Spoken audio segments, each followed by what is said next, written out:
The cruelest rooms are often the quietest ones, the old chairman would later say. But on that winter night inside the Blackwell Grand Hotel, nobody understood what he meant.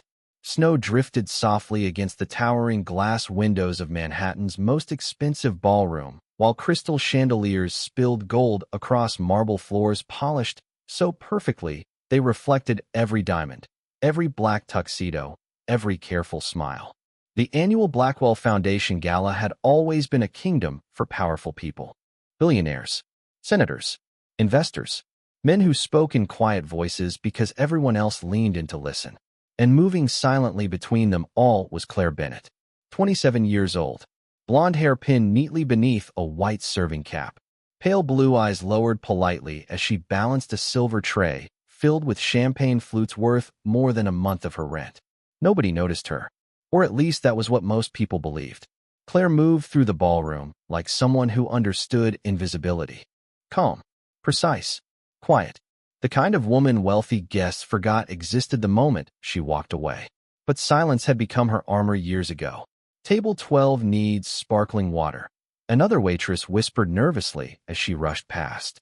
Claire nodded softly. I'll handle it. Her voice barely rose above the music drifting from the live piano near the stage. Outside, snow blanketed Fifth Avenue in white. Inside, warmth and luxury wrapped around every guest like another layer of privilege.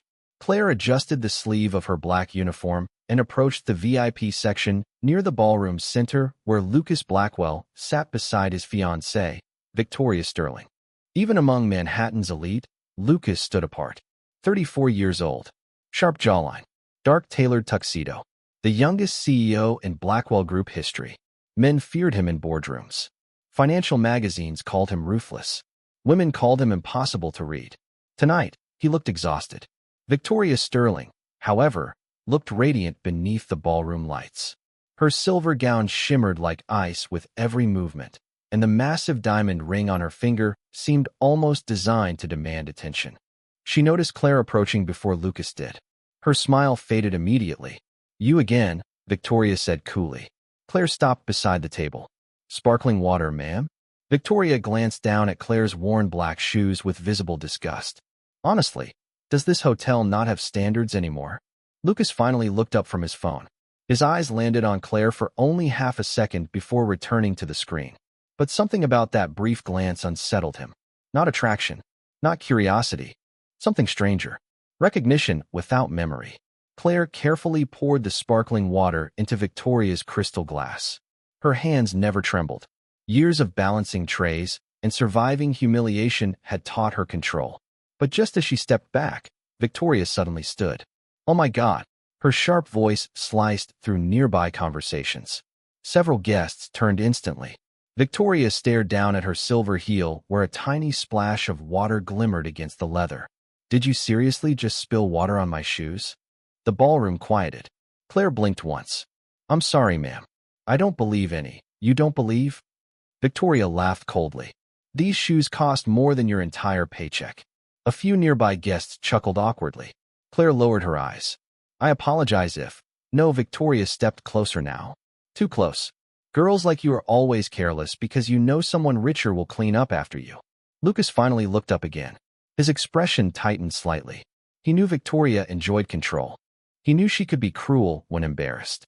But dozens of investors surrounded the table tonight. Cameras flashed nearby from the charity press wall. Causing a scene would be disastrous. So he said nothing. And Claire noticed. That was the part that hurt most. Not Victoria's words. Not the stares. The silence. Claire slowly crouched down and reached for a white cloth napkin near the serving station. I'll clean it, she said quietly. Victoria folded her arms. You should. The room watched as Claire knelt carefully on the marble floor beside the glittering table. Her blonde hair slipped slightly loose near her cheek as she wiped the tiny droplets from Victoria's expensive shoe. Nobody moved. Nobody helped. Somewhere behind the orchestra music, ice clinked softly inside crystal glasses. Claire's face remained calm, but her fingers tightened around the cloth. She had learned long ago that dignity sometimes meant surviving the moment instead of fighting it. Across the ballroom, hidden partially behind the second-floor balcony railing, an older man watched everything in silence. Edward Blackwell, chairman of Blackwell Group, 72 years old, steel gray hair, sharp eyes untouched by age. He had arrived 10 minutes earlier without announcement, intending only to observe the gala before his speech. But now he stood completely still, watching Claire Bennett kneeling beside Victoria Sterling's chair, watching Lucas remain silent. And then Edward's eyes dropped to Claire's wrist. The old silver watch beneath her uniform sleeve had slid partially into view while she cleaned the floor. The chairman's breath caught instantly. His face lost all color, because he recognized that watch. Edward Blackwell had spent 40 years building an empire powerful enough to move stock markets with a single sentence. But at that moment, standing beneath the shadows of the second-floor balcony, all he could see was an old silver watch resting against the wrist of a waitress kneeling on the ballroom floor. His breathing slowed. The noise of the gala faded into a distant blur of piano music and polite laughter. Because there were only two watches like that in the world. One belonged to him. The other had disappeared 18 years ago on the night that changed his family forever. Down below, Claire Bennett carefully rose to her feet after wiping the marble clean. Victoria Sterling glanced at her with cold satisfaction before returning to the guests around the table as though nothing important had happened. Honestly, Victoria sighed loudly enough for others to hear. Some people simply do not belong in rooms like this. A few nervous smiles appeared around the table. Nobody challenged her. Claire folded the cloth napkin slowly in her hands. Her cheeks remained pale, but her expression stayed calm in the way storms sometimes looked calm from far away. Lucas Blackwell finally stood from his chair. For one brief second, Claire thought he might say something. Defend her. Apologize. Anything. But instead, he adjusted the cuff of his tuxedo and quietly turned toward one of the investors discussing overseas acquisitions. Another silence. Another disappointment. Claire lowered her eyes and stepped away from the table. The ballroom lights reflected softly against the old silver watch on her wrist as she disappeared into the crowd of wealthy strangers. Edward Blackwell watched her go without moving. "Sir," his assistant whispered carefully beside him. "The board members are asking if you are ready for your speech." Edward did not answer immediately.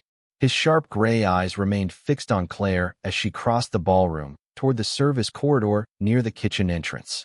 "Who is she?" he finally asked. The assistant blinked. "The waitress, sir? Her name? I believe it is Claire Bennett." Edward repeated the name slowly beneath his breath as though testing a memory he was afraid to touch. Bennett. The same last name written in faded ink inside a hospital file he had not opened in nearly 2 decades. The old chairman suddenly gripped the balcony railing harder. Images flickered through his mind like broken pieces of another life. Rain against shattered glass. Ambulance lights. A frightened young woman holding his injured grandson in her arms. And that silver watch catching flashes of red and blue emergency lights in the darkness. "Find out everything about her," Edward said quietly. "Tonight." His assistant straightened immediately. "Yes, sir." Meanwhile, inside the narrow employee hallway behind the ballroom, Claire finally allowed herself to breathe. The warmth from the crowded gala disappeared the moment the kitchen door closed behind her. Stainless steel counters rattled with dishes. Steam drifted from industrial sinks. Someone laughed near the prep station. Normal sounds. Safe sounds. Claire leaned briefly against the wall beside the lockers and closed her eyes. "You okay?" Another waitress asked softly while carrying empty champagne glasses.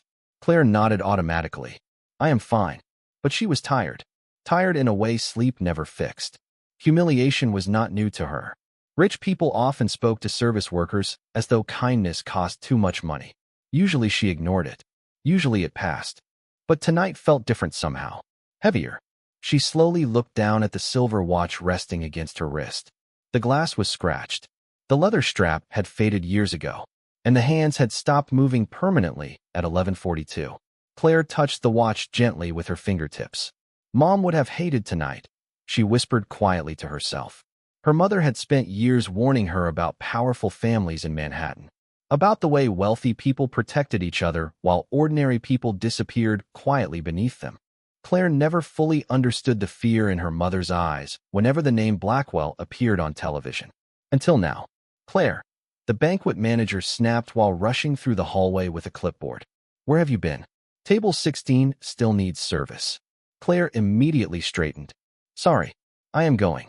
The manager lowered his voice irritably. And stay away from the VIP tables for the rest of the evening. Victoria Sterling is already complaining. Claire nodded once. Understood. She picked up another silver tray and returned toward the ballroom entrance. But just before she pushed through the doors again, she paused. Something strange settled in her chest. The feeling of being watched. Slowly, Claire turned her head toward the upper balcony overlooking the ballroom. And there he was. Edward Blackwell stood completely still beneath the chandelier light, staring directly at her. Not casually, not briefly, intensely, like a man who had just seen a ghost walk back into his life. Claire froze for half a second beneath his gaze. The old chairman's expression was unreadable, but his eyes looked almost shaken.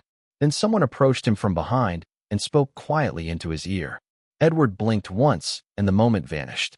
Claire immediately looked away and pushed through the ballroom doors before her thoughts could catch up. Yet even as she resumed serving champagne beneath the golden lights, she could still feel those gray eyes following her through the crowded room. And high above the ballroom floor, Edward Blackwell slowly removed his glasses with trembling fingers because for the first time in 18 years, he was beginning to believe the terrible mistake his family buried long ago had finally come back to stand in front of them. The rest of the gala moved forward with the polished perfection wealthy people expected, but beneath the ballroom lights, something invisible had shifted. Claire Bennett could feel it every time she crossed the room carrying silver trays through clusters of diamonds and tailored suits. Conversations paused when she passed now, not because the guests respected her, because people sensed tension the way animals sense storms. Somewhere inside that ballroom, truth had started breathing. Claire kept her eyes lowered as she approached table 19 with fresh champagne. Her movements stayed graceful, professional, quiet, but inside, exhaustion pressed heavily against her chest.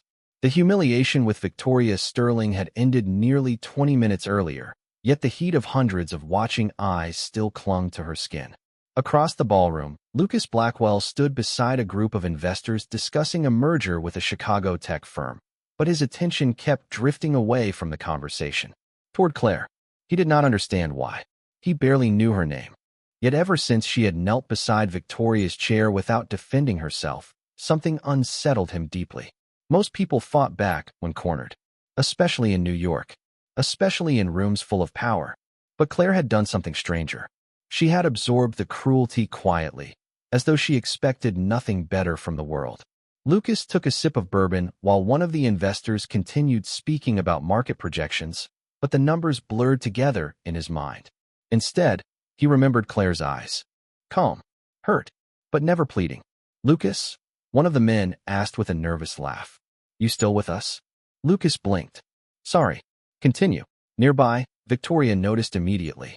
Her smile tightened beneath the ballroom lights. She leaned closer to Lucas and lowered her voice. Do not tell me you actually feel sorry for her. Lucas exhaled quietly. You embarrassed a hotel employee in front of 300 people. Victoria rolled her eyes. She spilled water on me. It was a few drops. That is not the point. Victoria adjusted the diamond bracelet on her wrist sharply. People like her become careless when you let them forget their place. Lucas stared at her for a moment without speaking. Somewhere behind them, the orchestra transitioned into a softer piano arrangement while snow continued drifting past the towering windows overlooking Manhattan. Usually Victoria's sharpness did not bother him. The corporate world rewarded cold people. He understood that better than anyone. But tonight her words sounded uglier than usual. Maybe because Claire never fought back. Or maybe because, for the first time in years, Lucas realized silence could expose cruelty more clearly than anger ever could. High above the ballroom floor, Edward Blackwell remained in the private balcony lounge overlooking the gala. Two members of his security team stood silently near the entrance while his longtime assistant, Margaret Ellis, hurried back toward him carrying a thin black folder. I found preliminary information on Claire Bennett, Margaret whispered carefully. Edward accepted the folder immediately. His hands looked steady, but Margaret had worked beside him for 23 years. She recognized the tension in his jaw. The old chairman opened the folder slowly beneath the warm glow of the balcony lamp. Claire Bennett, age 27, part-time banquet waitress. Lives in Queens with her younger brother, Noah Bennett, age 16. No criminal record. No social media presence beyond a nearly empty account with outdated family photographs. Edward's eyes narrowed. Parents. Margaret hesitated briefly. Mother deceased 3 years ago. Father unknown. Edward's gaze darkened instantly. Unknown. That is what the records show. But Edward barely heard the rest. Because tucked inside the folder was a copied photograph from an old hospital charity event dated 18 years earlier. The image showed a young woman with blonde hair sitting beside a hospital bed, smiling softly while holding the hand of a little boy recovering from surgery. And around the woman's wrist rested the same silver watch Claire wore tonight. Edward slowly sat down in the leather chair near the balcony window. The memory hit him harder now. 18 years ago, Lucas had nearly died after a terrible winter car accident outside Albany during a charity trip with his parents. Blood loss. Emergency surgery. Chaos. Edward remembered arriving at the hospital hours later to find doctors speaking urgently about a young woman who had donated blood without hesitation when the hospital supply ran critically low during the storm. Her name had been Amelia Bennett. Edward had tried to thank her personally afterward, but by morning, she had disappeared. Then the lawsuits came. The media pressure. The internal scandal inside Blackwell Group after evidence surfaced that one of the company drivers caused the crash while intoxicated. Lawyers buried everything fast. Payments were made. Witnesses vanished quietly from reports. And somehow Amelia Bennett disappeared from the story entirely. Edward closed the folder slowly. His chest felt painfully tight now. Because if Claire Bennett was Amelia's daughter, then the young waitress humiliated downstairs had been standing inside Blackwell family events her entire life, without anyone realizing who she truly was. Meanwhile below, Claire entered the service hallway carrying empty glasses toward the kitchen. The ballroom noise faded behind her again. She welcomed the quiet. But halfway down the hallway, she heard footsteps approaching quickly behind her. Expensive shoes against marble. Steady. Confident. Claire turned slightly. Lucas Blackwell stood there alone. Claire Bennett tightened her grip on the silver tray as Lucas Blackwell stopped a few feet away inside the quiet hallway behind the ballroom. The sounds of the gala became muffled here. Distant piano music. Faint laughter. The soft clatter of dishes from the kitchen nearby. For a moment, neither of them spoke. Lucas had negotiated billion-dollar contracts without hesitation. He had dismantled competitors twice his age before turning 30. Yet standing in front of a banquet waitress beneath cold hallway lights suddenly felt strangely difficult. Claire lowered her eyes politely. "Did you need something, sir?" Her voice remained calm. Too calm. Lucas noticed immediately. Most employees became nervous around him. Some overly eager. Others intimidated. Claire looked neither. Only tired. Lucas slid one hand into the pocket of his tuxedo. "About earlier," he began carefully. "Victoria can be intense sometimes." Claire gave a small nod. "I understand." The simplicity of her answer unsettled him more than anger would have. "You should not have been treated that way," he added quietly. Claire finally looked up at him then.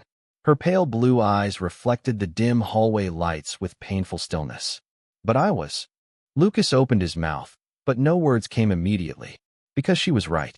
He had watched it happen. He had done nothing. Somewhere behind them, a kitchen employee pushed through the swinging doors carrying trays of desserts, briefly interrupting the silence before disappearing down the opposite corridor.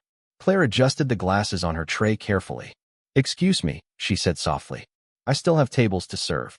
But before she could step around him, Lucas noticed the silver watch again beneath the sleeve of her uniform. The scratched face. The frozen hands locked forever at 11:42. Something flickered in the back of his mind. A strange sensation, like remembering a dream from childhood. "Wait." Claire paused. Lucas pointed gently toward her wrist. "That watch." Her expression changed instantly. Subtle. Defensive. "What about it? Where did you get it?" Claire looked down at the watch briefly before answering. "It belonged to my mother." Lucas studied her quietly. "The hand stopped years ago. The night she died," Claire replied. Her voice stayed steady, but the words landed heavily between them. Lucas felt unexpected guilt twist inside his chest. "I am sorry." Claire nodded once. "Thank you." Another silence followed. Longer this time.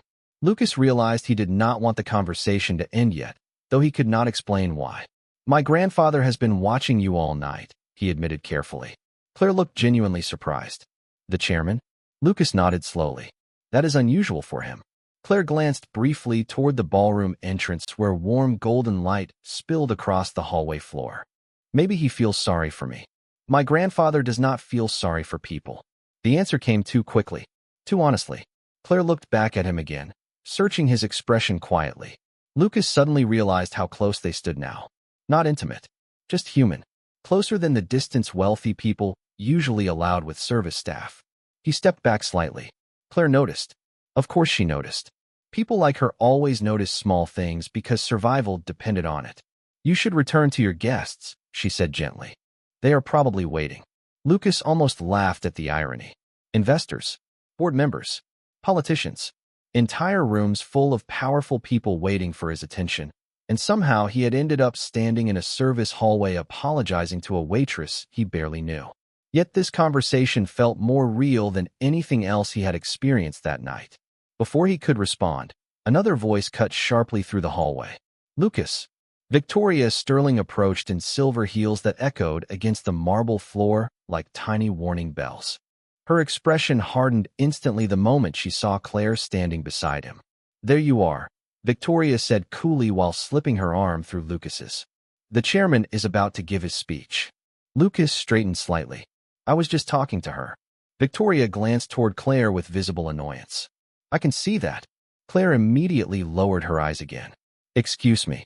She moved to leave, but Victoria's voice stopped her once more. Actually, before you go. Claire paused politely. Victoria folded her arms. You still have not replaced my shoe inserts after soaking them with water earlier. Lucas exhaled quietly. Victoria. But she ignored him. Those were custom Italian leather. Claire looked genuinely confused. I already cleaned the shoes, ma'am. And now they smell like cleaning chemicals. Victoria's voice carried the sharp sweetness of someone performing for an audience even when none existed. Honestly, do they train hotel staff at all anymore? Claire's fingers tightened slightly around the silver tray. Barely noticeable, but Lucas saw it. So did Victoria. Yet Claire still answered softly. I apologize. Victoria tilted her head with cold satisfaction. That seems to be all you know how to say. Lucas felt something inside him shift uncomfortably again. Not anger exactly. Shame. Because Claire never defended herself. She simply endured whatever people placed on her shoulders. And somehow that made the cruelty look even uglier beneath the bright lights of luxury. Claire finally stepped past them and disappeared down the hallway toward the ballroom entrance without another word. Victoria rolled her eyes dramatically. I swear, these girls act like martyrs over the smallest criticism. But Lucas kept staring after Claire. She was not acting. Victoria's expression tightened. You are not seriously upset about some waitress. Lucas did not answer immediately. Because deep down, he was beginning to realize this had stopped being about a waitress the moment his grandfather started watching her like someone connected to a past he had never spoken about. Up above the ballroom floor, Edward Blackwell stood alone near the balcony window once more, watching Claire re-enter the gala carrying her silver tray beneath the chandeliers. Margaret Ellis stepped carefully beside him again. Sir, she whispered, there is something else.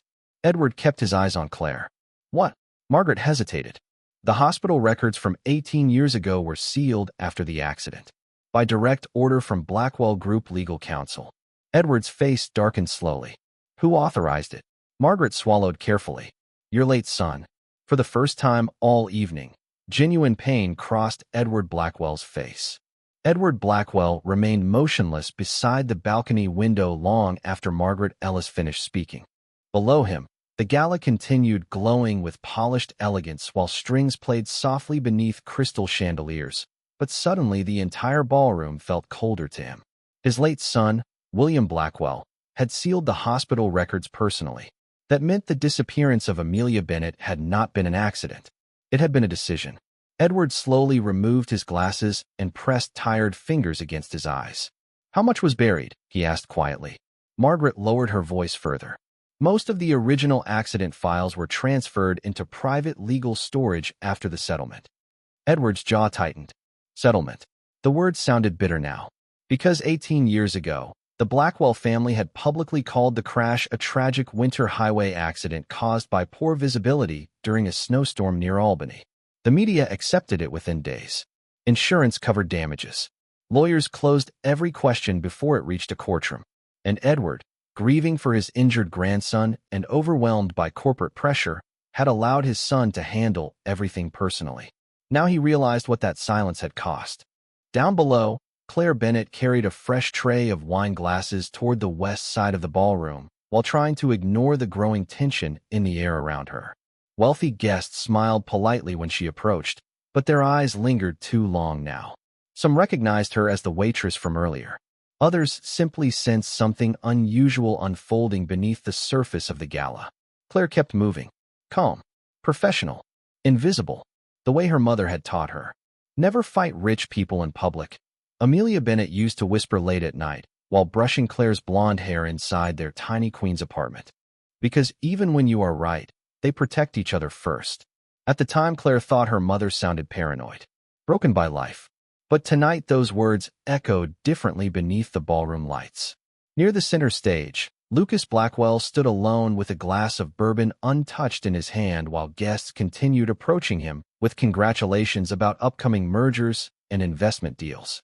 He answered automatically, smiled automatically, but his thoughts stayed fixed on Claire. More specifically, on the look in her eyes after Victoria humiliated her. Lucas had seen anger before, manipulation, fear, but Claire's silence felt different.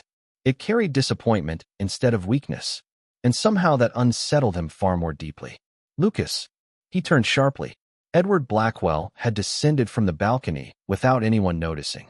The old chairman rarely attended social functions for long anymore, yet the moment he appeared near the ballroom floor, conversations around him softened immediately. Power still moved with him like gravity. Grandfather. Lucas straightened instinctively. Edward studied him carefully for several seconds before speaking. Walk with me.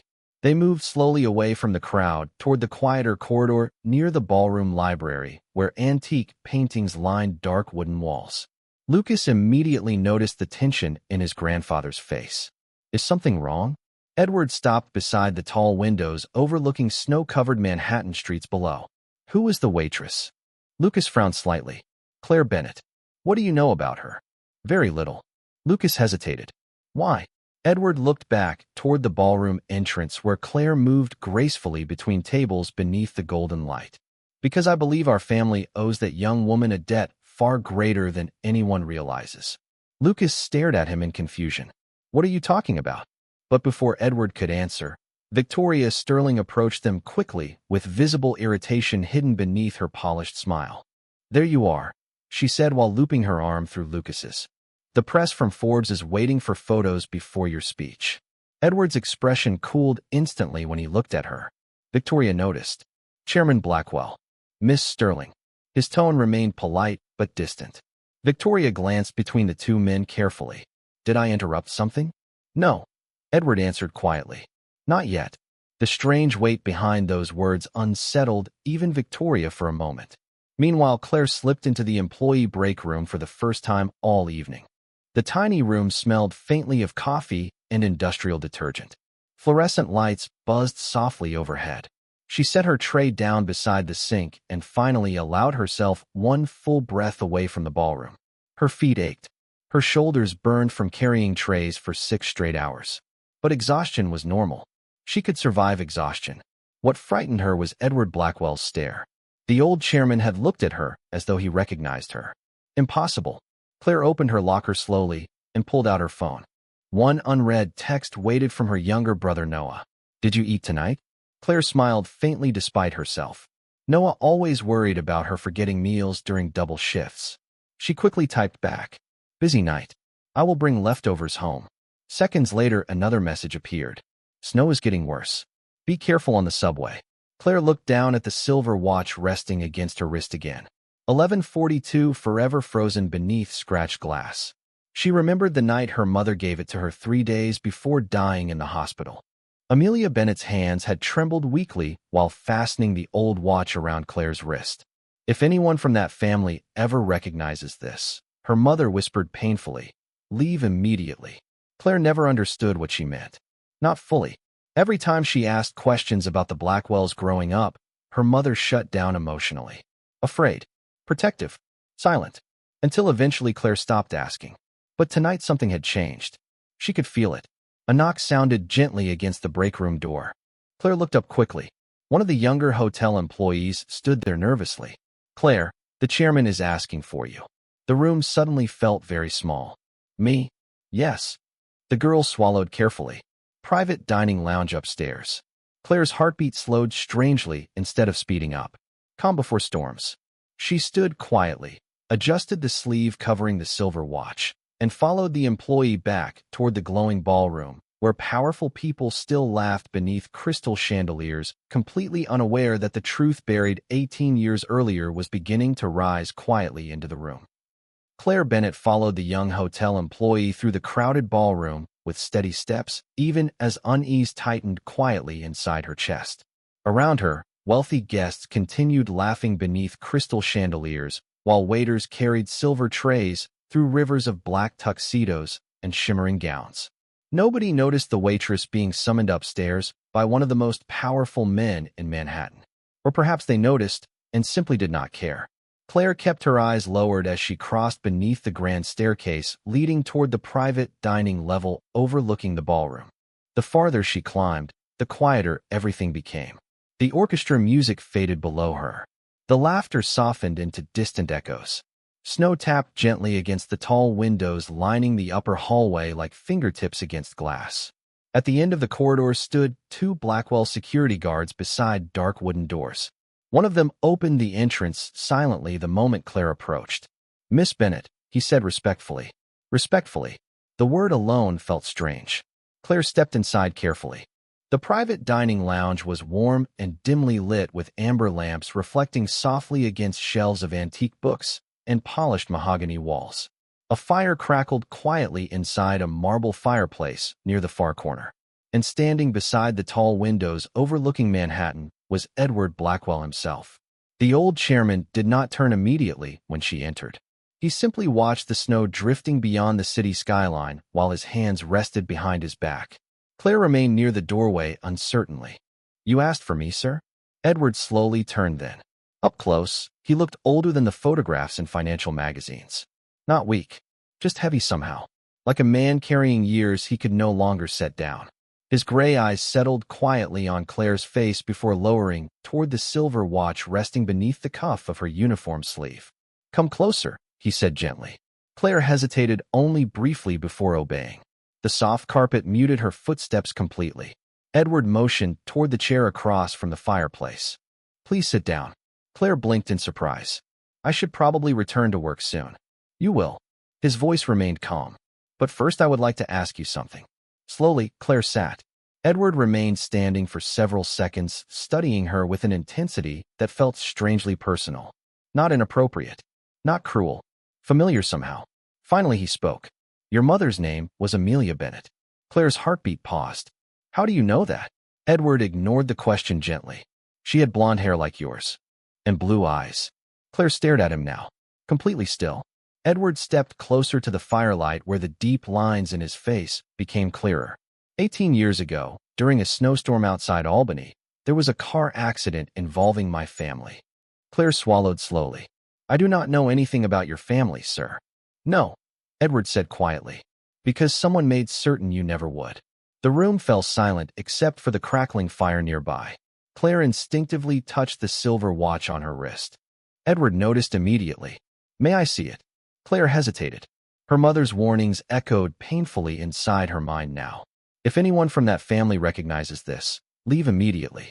But something in Edward Blackwell's face stopped her from standing up. Slowly she removed the watch and placed it carefully into his hand. The old chairman stared at it with visible emotion. His thumb brushed lightly against the scratched silver casing. "I gave this watch to your mother," he whispered. Claire's breath caught instantly. "What?" Edward looked up at her. "After she saved my grandson's life."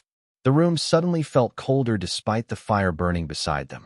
Claire shook her head slowly. "No, my mother never knew anyone in your family. She knew enough." Edward's voice carried quiet regret now. "Your mother donated blood during the emergency surgery after Lucas's accident. The hospital supplies were critically low because of the storm." Claire stared at him speechlessly. Edward continued softly. "She stayed at the hospital all night beside him even though she barely knew us.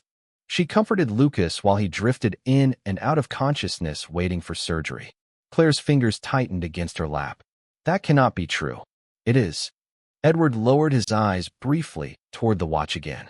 When I arrived at the hospital, your mother was exhausted, frightened, but she refused every offer of money. A painful smile touched his face for only a second. She said kindness should not come with invoices. Claire felt tears burning suddenly behind her eyes, but she forced them back down. Her mother had worked double shifts her entire life, cleaned offices at night, waited tables during the day, yet she never spoke about saving anyone, especially not a billionaire family. Then why did she hate the Blackwells? Claire whispered. Edward's face darkened immediately. Silence settled heavily between them again. Finally he answered, because after the accident, my son buried the truth. Claire looked at him in confusion. Edward slowly sat across from her now, the firelight flickering softly against his tired face. The driver responsible for the crash worked for Blackwell Group. Claire's stomach tightened. And your mother discovered evidence that could have destroyed the company at the time. Claire shook her head weakly. No, my mother was not involved with corporations. She became involved the moment she chose honesty. Edward's voice turned quieter now, sadder, and my family rewarded that honesty with silence. Claire felt her chest tightening painfully. Every memory of her mother suddenly looked different now. The fear, the secrecy, the way Amelia Bennett always changed the television channel whenever Blackwell Group appeared on the news. She was threatened? Claire asked softly. Edward closed his eyes briefly. Not directly by me, but yes. Claire stood abruptly from the chair. Then why are you telling me this now? Edward looked up at her slowly, and for the first time that evening, genuine shame appeared openly in his eyes. Because tonight I watched my family humiliate the daughter of the woman who once saved us. Claire Bennett stood frozen beside the fireplace while Edward Blackwell's final words settled heavily into the silence between them. Outside the tall windows, snow continued falling over Manhattan in slow white spirals, softening the city beneath midnight light. But inside the private lounge, nothing felt soft anymore. Claire's chest rose unevenly as she tried to process everything she had just heard. Her mother had saved Lucas Blackwell's life. The Blackwell family knew. And somehow, instead of gratitude, Amelia Bennett spent the rest of her life afraid. Claire slowly looked down at the silver watch resting in Edward's hand. The same watch her mother protected for years like something sacred. Why did she never tell me? Claire whispered. Edward's expression darkened with regret. Because your mother understood something painful about powerful families. He looked directly at her now. Truth becomes dangerous when money is involved. Claire turned away slightly, staring into the fire while memories rushed painfully through her mind. Her mother crying quietly at the kitchen table after late-night phone calls she never explained. The unpaid medical bills. The constant fear whenever unknown cars parked too long outside their apartment building. Claire used to think Amelia Bennett simply struggled with anxiety after years of hardship. Now everything looked different. My mother spent her whole life cleaning offices and waiting tables, Claire said softly. And all this time your family owed her everything. Edward lowered his eyes. Yes. The honesty in his answer hurt more than excuses would have. Claire laughed quietly then, though there was no joy in the sound. That is unbelievable. Edward remained silent because there was nothing to defend. Finally, Claire looked back at him. Why are you telling me tonight? The old chairman stepped closer slowly. Because I watched my grandson become the kind of man who stays silent while innocent people are humiliated. Claire flinched slightly at the words because part of her knew they were true. Lucas had watched everything earlier, and he had done nothing. Edward continued quietly. And because I failed your mother once already. The room fell silent again. Somewhere downstairs, applause suddenly echoed faintly upward from the ballroom as another speaker finished addressing the gala crowd. Claire wiped quickly beneath one eye before any tears could fully fall. She hated crying in front of strangers, especially powerful strangers. What happens now? She asked. Edward studied her carefully. That depends on you.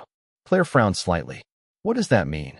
It means I am prepared to correct what my family buried 18 years ago. Claire shook her head immediately. I do not want money.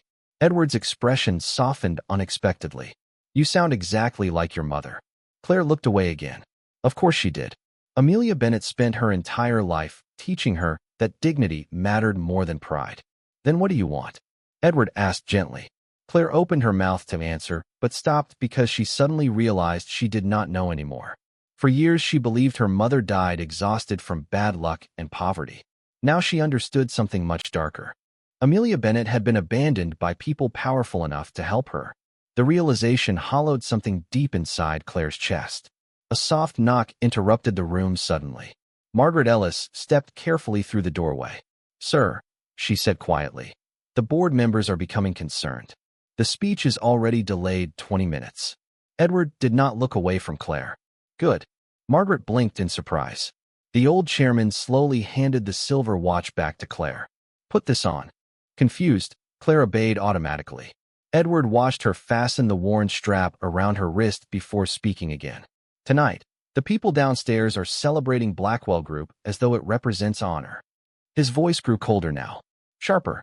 "Perhaps it is time they hear the truth instead." Claire's eyes widened immediately. "No." Edward turned toward her fully. "No, I do not want a public scene. Your mother deserved public gratitude. My mother wanted peace." Edward's jaw tightened. Peace built on silence is not peace. Before Claire could answer, another voice suddenly entered from the hallway. "Grandfather." Lucas Blackwell stepped into the room and stopped instantly the moment he saw Claire standing beside Edward near the fire. Surprise crossed his face first, then confusion. "What is going on?" Edward looked at his grandson quietly for several long seconds. Lucas noticed the tension immediately. "Why is she here?" Claire instinctively stepped backward slightly. The room suddenly felt too small. Lucas looked between them again before his eyes landed on the silver watch around Claire's wrist. Something flickered painfully across his expression.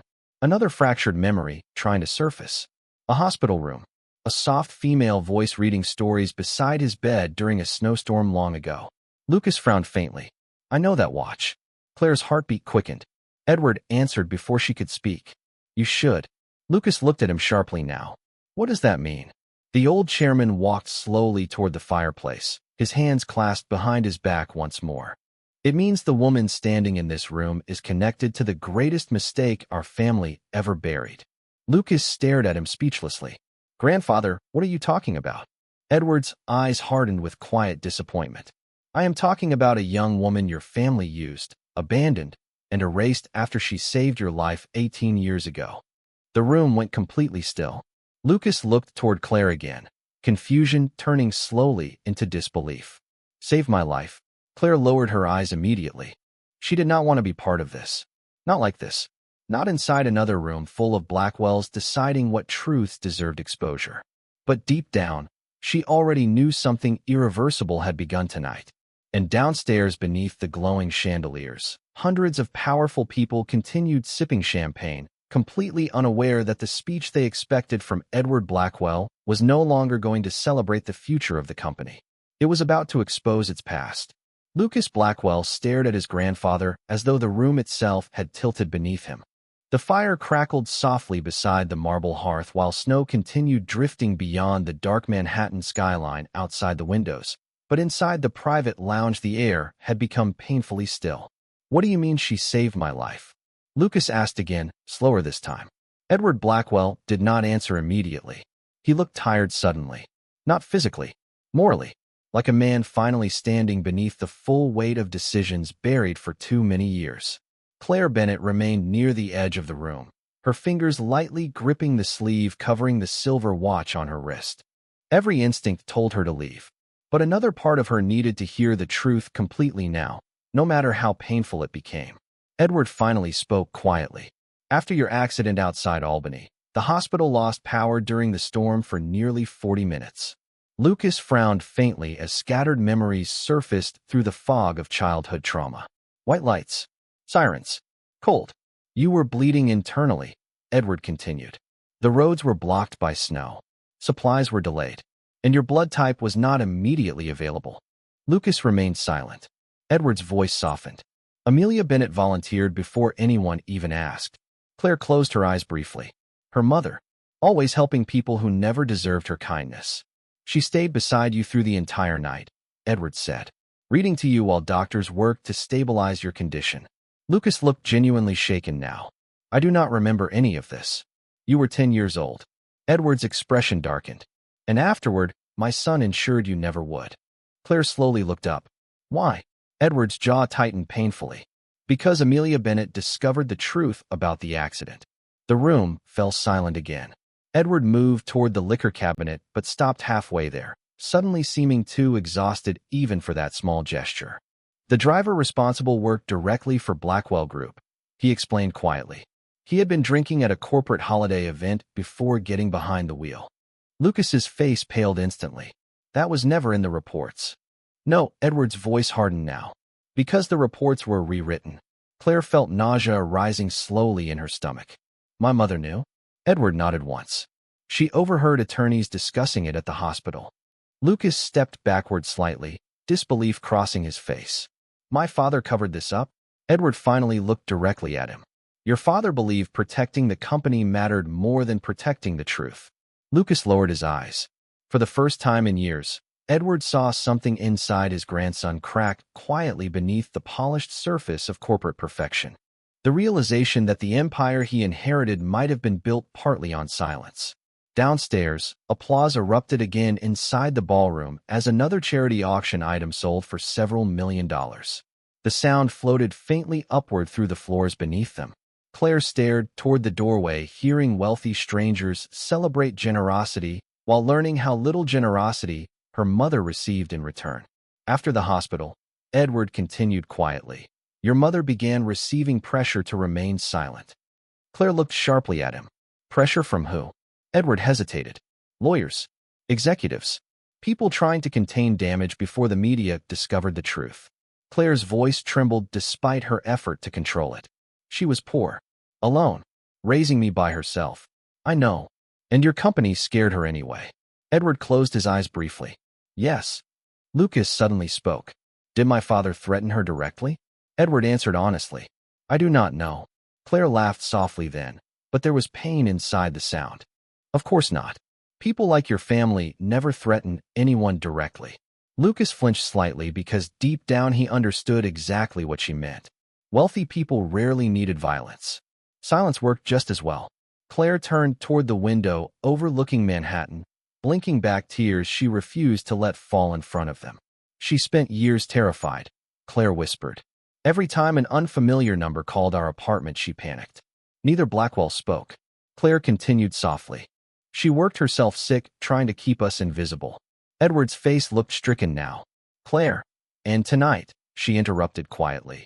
Your family humiliated me in front of hundreds of people while pretending to celebrate charity. The truth of the statement hit the room harder than anger would have. Lucas lowered his head immediately. Shame moved visibly across his expression now. You are right, he admitted softly. Claire finally looked directly at him. You stood there and watched. Lucas opened his mouth, but no defense came. Because there was none. Claire's voice stayed calm, almost gentle, which somehow hurt more. You saw what she was doing. Lucas nodded slowly. Yes. And you stayed silent. His jaw tightened painfully. Yes. Claire looked away again. So did everyone else. The room became unbearably quiet. Then suddenly the ballroom speakers crackled faintly through the ceiling above them, followed by an announcer's polished voice. Ladies and gentlemen, Chairman Edward Blackwell will now deliver tonight's closing address.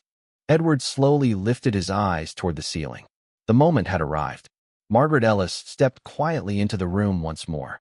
Sir, she said carefully, the entire ballroom is waiting. Edward looked toward Claire one final time. You do not owe us forgiveness. Claire said nothing. But I owe your mother the truth. Before Claire could respond, Edward walked calmly toward the doorway leading back toward the gala floor. Lucas hesitated beside the fireplace for several seconds before following after him. Then he stopped and looked back toward Claire standing alone beside the snowy window. I am sorry, he said quietly. Claire studied him for a long moment. Tired eyes. Expensive tuxedo. A powerful man finally understanding the cost of silence. So was my mother, Claire answered softly. Lucas lowered his eyes. Because somehow, that hurt more than anger ever could. Seconds later the doors closed behind both Blackwells, leaving Claire alone inside the private lounge while applause thundered faintly below. And for the first time all night, she realized the truth her mother spent 18 years hiding was no longer buried safely in the dark. It was walking toward a microphone. The ballroom lights dimmed slightly as Edward Blackwell stepped onto the stage beneath the towering crystal chandeliers. and within seconds the conversations dissolved into respectful silence. Hundreds of powerful guests turned toward him immediately. Investors lowered champagne glasses. Reporters adjusted cameras. Politicians straightened in their seats. Because when Edward Blackwell spoke, entire industries listened. The old chairman stood alone behind the podium for several quiet seconds while snow drifted beyond the massive windows overlooking Manhattan. His face looked older now beneath the stage lights. Heavier, like a man carrying ghosts into the room with him. Downstairs near the service entrance, Claire Bennett remained hidden partially behind the ballroom doors. Watching from a distance, she hoped nobody would notice. Her heart beat slowly against the silence gathering across the gala floor. Nearby hotel employees whispered nervously to each other, confused by the chairman's delayed appearance and unusual expression. At the center VIP table, Victoria Sterling leaned toward Lucas Blackwell impatiently. "Why does your grandfather look like he is attending a funeral?" Lucas did not answer. His eyes remained fixed on the stage. Edward finally spoke. "For many years," he began quietly, "people have described Blackwell Group as a company built on excellence, integrity, and responsibility." His deep voice carried effortlessly across the silent ballroom. "Tonight, I discovered how incomplete that description truly is." Confused glances spread across the room immediately. Victoria frowned slightly. Lucas lowered his eyes because he already knew what was coming. Edward continued slowly. 18 years ago, my grandson survived a terrible winter car accident outside Albany during a snowstorm. Several guests nodded faintly, recognizing the old tragedy from news headlines long ago. Edward's expression hardened. "What the public never learned was that a young woman stayed beside my grandson through the entire night, while our family protected itself behind lawyers and silence." The ballroom became completely still. Claire felt her chest tightening near the doorway. Edward looked directly across the crowd now. That woman's name was Amelia Bennett. Somewhere near the press tables, camera flashes suddenly exploded. Lucas closed his eyes briefly. Victoria looked between him and the chairman in growing confusion. Edward's voice deepened with regret. "She donated blood that helped save my grandson's life after the hospital ran critically low during the storm." Murmurs spread rapidly through the ballroom now. Confused whispers, uneasy glances. And in return, Edward continued quietly. "My family buried the truth she tried to protect." Silence crashed down again. No music. No glasses clinking. Only the sound of snowfall brushing faintly against the tall windows. Edward stepped away from the podium slowly. Tonight, that woman's daughter stands somewhere inside this ballroom. Claire instinctively froze near the doorway. Several heads immediately turned throughout the room, searching the crowd. "Earlier this evening," Edward said, his voice colder now, "she was publicly humiliated while many people watched in silence." Victoria's face lost color instantly. Lucas remained motionless beside her. The old chairman looked directly toward the VIP section. "That silence dishonors everything this company claims to represent." Victoria leaned toward Lucas urgently. "What is he doing?" Lucas finally answered quietly, "Telling the truth." Edward's eyes moved slowly across the ballroom, filled with wealthy faces now visibly uncomfortable beneath the weight of his words. Wealth means nothing if kindness disappears the moment power enters the room. Claire felt tears gathering painfully in her eyes while hotel employees nearby stared at her in shock, finally beginning to understand. Edward lifted one hand toward the ballroom entrance. "Claire Bennett." Every head turned instantly toward her. The entire room seemed to inhale at once. Claire stood completely still beneath the golden lights, wearing her simple black waitress uniform, while hundreds of wealthy strangers looked at her differently for the first time all evening. Not invisible anymore. Edward's voice softened. "Your mother deserved gratitude this family never gave her." Claire slowly stepped forward into the ballroom. Not proudly, not dramatically, quietly, the same way she had survived everything else in life. Lucas watched her approach with visible shame burning across his face. Victoria looked horrified now as whispers spread through the gala tables around her. Claire stopped several feet from the stage uncertainly, while camera flashes reflected across the silver watch resting on her wrist. Edward descended from the stage himself, instead of asking her to come higher. The gesture alone stunned the room. One of the most powerful men in America walking down toward a waitress in front of everyone. Edward stopped directly in front of Claire. His eyes looked tired. Honest. I cannot repair what was taken from your mother, he said quietly enough that the ballroom leaned closer to hear. But I will not allow this family to hide behind silence any longer. Claire swallowed painfully before answering. My mother never wanted revenge. Edward nodded slowly. I know. Claire looked around the room then. The chandeliers. The diamonds. The people who watched her kneel on the floor earlier while pretending not to see cruelty happening directly in front of them. She just wanted dignity, Claire whispered. The sentence landed heavier than any speech that night. Lucas lowered his head immediately. Even Victoria looked away. Edward's voice nearly broke as he answered. And she deserved it. For several seconds nobody moved. Nobody spoke. Then something unexpected happened. One by one, people throughout the ballroom slowly stood from their seats. Not because Claire demanded it. Not because Edward ordered it. Because shame finally became too heavy to remain seated beneath. Claire stared around the room in disbelief while wealthy strangers who ignored her hours earlier now looked at her with quiet respect. Lucas stepped forward finally. No cameras mattered to him anymore. No investors. No image. Claire, he said softly. I should have stopped it earlier. Claire looked at him for a long moment. Tired eyes meeting guilty ones beneath crystal light. Yes, she answered gently. Lucas nodded once because he understood he deserved nothing more. Edward then removed something from inside his coat pocket. A small repair receipt folded neatly in half. Earlier tonight, he said quietly, I had someone repair your mother's watch. Claire blinked in confusion and slowly lifted her wrist. The second hand that had remained frozen at 11:42 for years suddenly moved forward with a soft ticking sound. Claire's breath caught instantly.